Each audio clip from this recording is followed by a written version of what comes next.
Every cactus cast a long shadow, and every breath of wind carried the ancient whispers of spirits who'd walked this land long before fences, rifles, or the language of settlers ever touched it. And there, in the middle of that silence, stood Elias Hart, a man of few words, fewer friends, and a heart too gentle for the world he'd been given. He was known as the shy farmer, not because he lacked courage, but because he'd built his life around avoiding conflict. His land bordered the old Apache territory, a place he respected and feared in equal measure. The locals told stories: never cross the dry creek after sundown, never look too long into the fire at night, and never, ever answer when the wind calls your name. But that evening, Elias did cross the creek. She was standing atop a ridge, motionless against the sky, her hair black as raven's wings, her eyes sharp as obsidian. The setting sun turned her copper skin to flame. She wore traditional Apache beads, and in her hand, a spear of carved bone glinted with ancient power. Elias froze, but before he could speak, she descended from the ridge like the wind itself. "White farmer," she said, her voice low but commanding, "you are far from your cornfields." Elias swallowed hard. Lost a calf.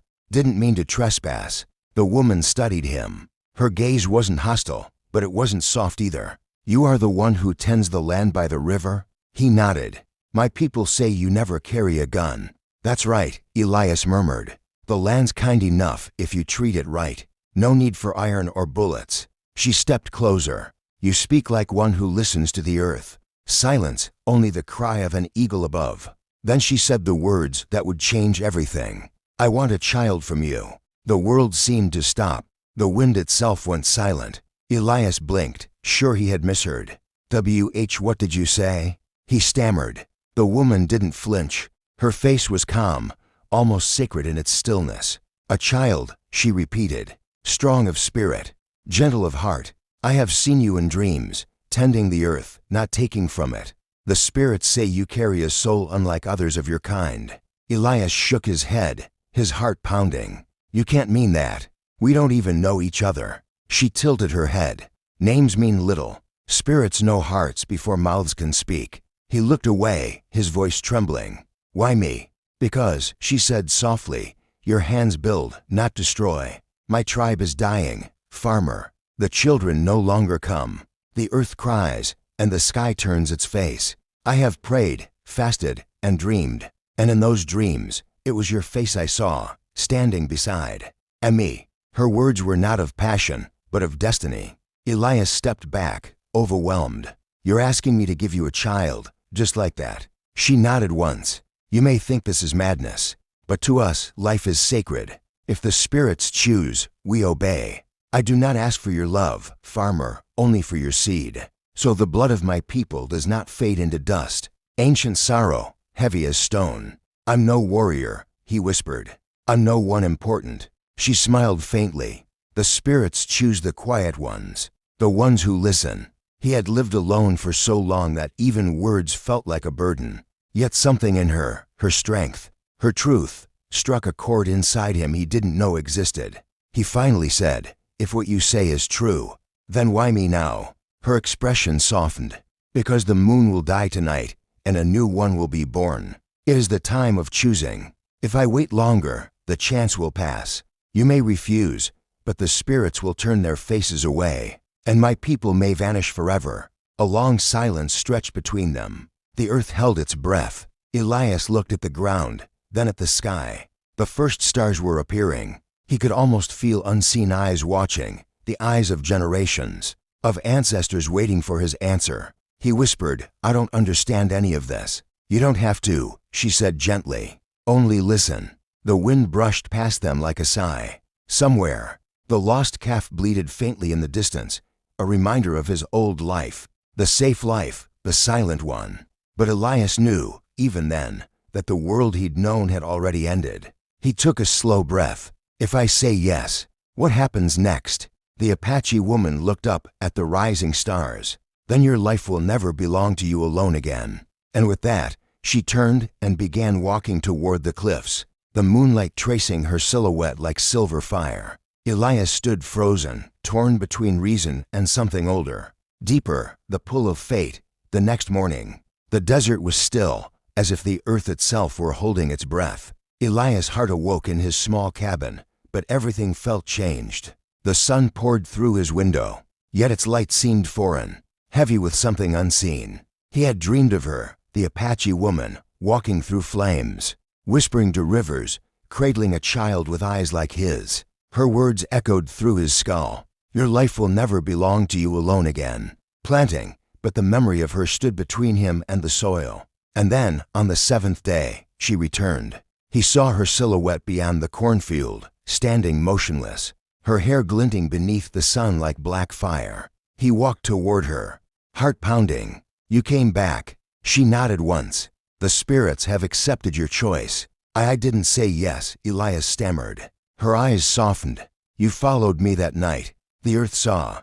The wind carried your answer. It means eternal blossom. From this day, your life and mine are bound by the will of something greater than both of us. Elias didn't understand it. Not entirely, but something deep within him stopped resisting. Maybe it was her certainty. Maybe it was the ache in her voice when she spoke of her dying people. Sound of wind and soft flute music.